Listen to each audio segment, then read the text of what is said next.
ঠাকুরের মুখে তুমি নিজের কানে শোনো। তারাপুর থেকে কি খবর নিয়ে এসছে তুমি এক্ষুনি শোনো। হ্যাঁ রানীমা, হ্যাঁ বৃন্দাবন থেকে স্বয়ং কৈলাসপতি এসেছেন বামদেবকে দীক্ষা দেওয়ার জন্য।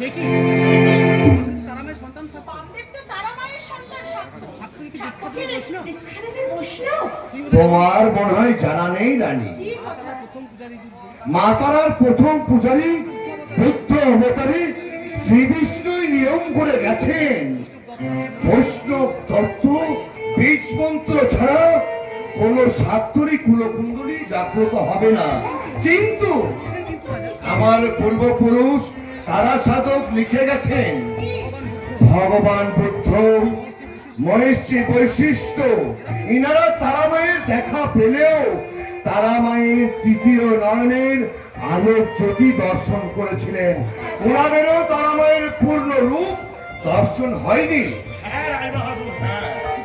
হ্যাঁ, কিন্তু আর একটা কথা, কামরূপ থেকে এক সাধু এসছে, নাম তার গজপতি যোগানন্দ। তিনি বলেছেন যে মা তারা পূর্ণ রূপে একমাত্র বামদেবকেই দেখা দেবে।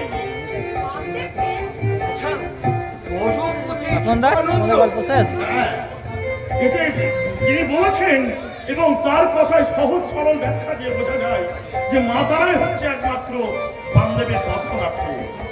কিন্তু গজপতি যোগানন্দ কি বলেছেন সেটা কি শোনা যাবে? নিশ্চয় রাজা বাহাদুর, নিশ্চয় রাজা বাহাদুর। গজপতি যোগানন্দ বলেছেন যে পুরুষ কোনদিন গৃহী হবে না, সজ্ঞানে কোন নারীর যৌনাঙ্গ দর্শন করবে না, একমাত্র তার কাছেই মা তারা দর্শন দেবে। এবার আপনারাই বলুন, মা তারার দাবিদার সূত্রে বামদেবী তো হচ্ছে একমাত্র পূজারী। শুনেছো রানী, আমরা কত ভাগ্যবান। আমাদের আমলে জন্ম নিয়েছেন যুগাবতার সচল শিব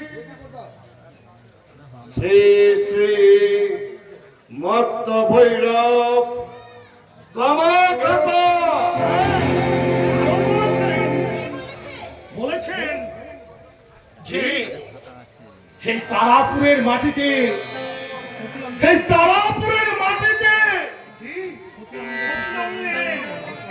সত্যঙ্গের তৃতীয় নয়ন জাগরিত হবে, আর তারাপুর হবে পীঠস্থান। তার মানে ওই 51 পীঠের পরে 52 পীঠ? না, তাহলে তারাপীঠ হবে মুক্তিপীঠ। তারাপীঠ। চলো জয় মা তারা, জয় মা তারা, জয় মা তারা, জয় মা তারা।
এই আমার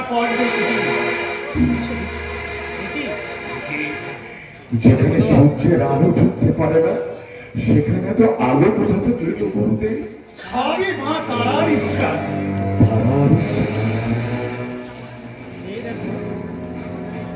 দেখো বামদেব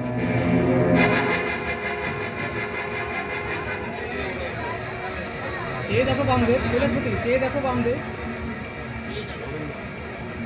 চেয়ে দেখো, চেয়ে দেখো বামদেব। কি দেখছো তুমি? কি দেখছো তুমি? এই কি মুক্তকুশী চতুর্ভুজা? মুগ্ধকেশী চতুর্ভুজা নরমুণ্ড ধারিণী শিশির উপর পান্ত স্থাপিতা দক্ষিণা কালী, প্রণাম করো বামদেব। জয় মা দক্ষিণা কালী।